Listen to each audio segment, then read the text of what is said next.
Now for a look at a special annual exhibit at the Lyman Museum in Hilo. Whatever our ancestors did with feathers is what I try to follow through on. And a special lady. I've been doing this since 2003 here in Hawaii. I thought it's time for me to come home and teach the people at home. For the past 7 years, Aunty Doreen Henderson and her students, collectively known as Le Hulu of Hilo, have delighted Lyman Museum visitors with a colorful display of feather masterpieces such as Le Hulu, Kahili, Uli Uli, Ahu'ula, and Mahi'ole. There's all kinds of birds that we get our feathers from. Everybody is concerned, do we kill the bird just to get the feathers? No, we don't. But all of my students all look for roadkills, and these are the ones that they find along the side of the road. But most of my feathers I get from New York and California. Some I was getting in the Middle States, but it's hard for them to get the feathers now, so we're not able to. Since the bird flu, that has limited us to where we can require to get the feathers. In celebration of Lay Day, the artists returned with an exhibition complete with daily demonstrations by these cultural practitioners. And this year, our camera joined them for a brief visit.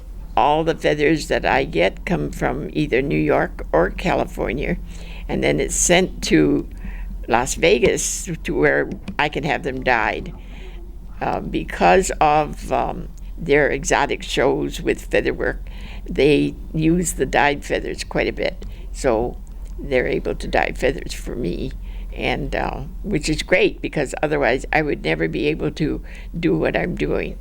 Aunty Doreen has dedicated her life to the preservation and perpetuation of Hawaiian featherwork and has been practicing the art for more than 30 years. I believe I'm the only one that works with feathers like this. Most of all the other teachers are still doing it the traditional way, but they don't use enough colors to actually bring out the brightness of handling, the feather lace. And it's not hard, it's easy. All you got to do is work at it, and before you know it, you're really an expert. Out of my teaching, for the few years that I've been teaching my students here, I have 7 teachers that have graduated to that class. So, and I swear by them, their work is outstanding. She took the time to show us around the exhibit and told us the stories behind the cultural works. Each one is a different lay, and they're improving on different things. What I'm teaching them now is actually depth, and the one for that is the one behind of you. No, up on the top, go the next board over, and the square blocks. Yeah, that's what I'm trying to teach now, is the depth of the lay. In other words, 3D. In other words, you can look deeper into the lay and yet the lay is flat. I see. The flats are all the contemporary, and they're all with needle and thread. And they're sewing actually 1 feather per time, each time that they sew a feather on. Since we're able to get the birds, if you just order the feathers, it's so much easier.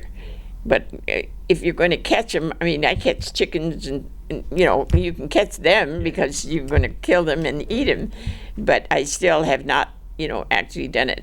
Like, we get the feathers in pelts, and a lot of times the feathers are loose, and you have to wash it and prepare it before you can actually use it.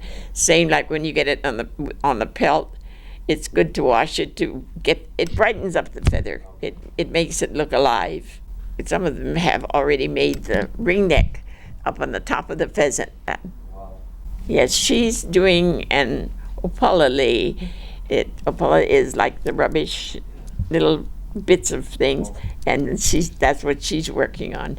My students are taught to use all the feathers and every bit of the feather they can. So, in other words, 1 feather, you can actually make more than 1 lay out of that feather by cutting it in different sizes. Yeah, the helmet I was able to get, it's made by a gentleman that lives in Honolulu, and I'm to sew the feathers on it. So I'm preparing it by putting the net on it because the feathers are sewn on the net. I haven't taught anyone how to put it on because you've got to get that. Now they're also learning besides the feather lei. Some of my students are making the feather cape. We have one on display in the mirror outside. It's a short cloak. And one of the students, and then I have Jane is making one, and quite a few of my other teachers are also. The Hilo native studied under Master Kumu Mary Kahihilani Kovich, a student of Aunty Mary Lou Kekuewa, who is considered one of the foremost featherwork teachers in Hawaii. You always start with a flower lei. I was a hula dancer when I was a little girl, and you had to make your own leis, so you're learning from the beginning. I mean, I started the hula when I was 3 years old. And at that same time, we strung our leis. My mother would sit us down, as I got older, and with the needle and threads, and we made our own leis. And then as you get older, when you go out and entertain, you could buy the leis, but it would cost too much. So it's better to learn and to do your own. My uncle actually did feather leis. This is when I was a little girl. My sister and I had to set up the feathers for him because his fingers were too large. And so he taught us to work with tweezers to line up the feathers, and he used the tweezers to put them on the lei. That was the first time. I was 12 at that time. And we did it for him for 2 months. And then I told my sister, I said, I quit. I said, I'll never do feathers again. And lo and behold, my sister was ill. She lived up in Los Angeles, and so I went up to take care of her. And the doctor told me, he says, keep her mind, get her to do something, give her a hobby or something, keep her mind off of her illness. And so I found this woman in Los Angeles at the Hawaiian Civic Club meeting, and she had a display of feather leis, and so she was trying to look for people that she could teach. And she's from the islands. She married a serviceman and, of course, went with him. And she was in Los Angeles when I met her. She had taught quite a few years up there before I came along.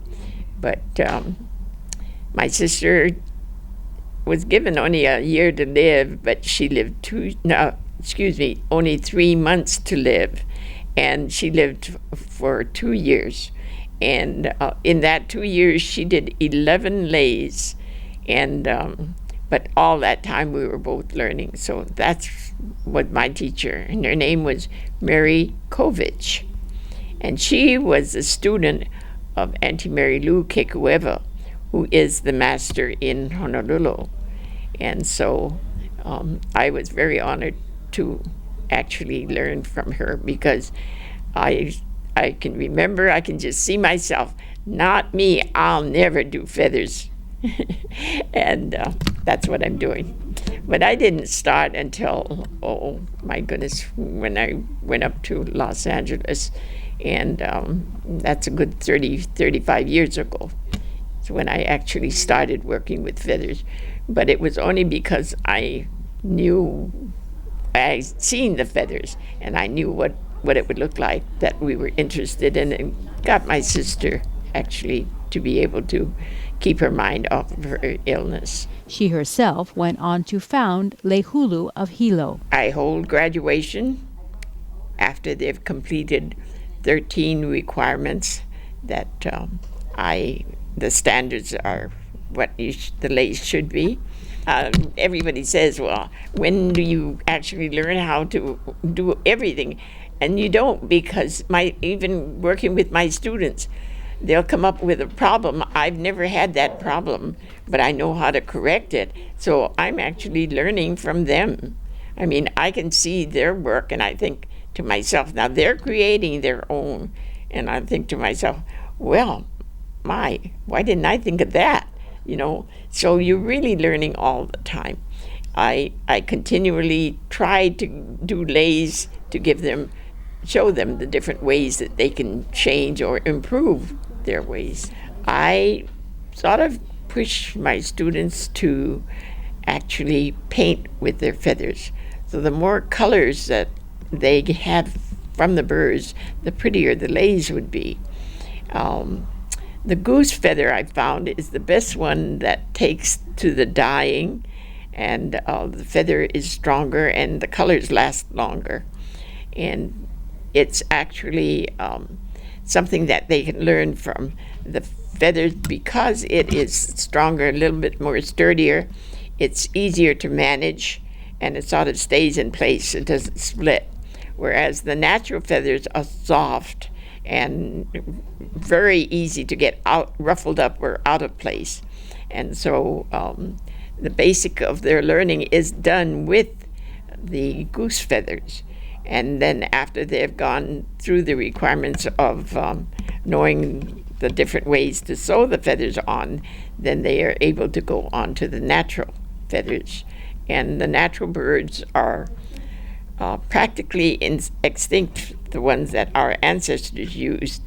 But we do, and we're able to get the ringneck pheasant here, and turkey, of course, and some chicken. The roosters, they have beautiful feathers, and they make beautiful leis.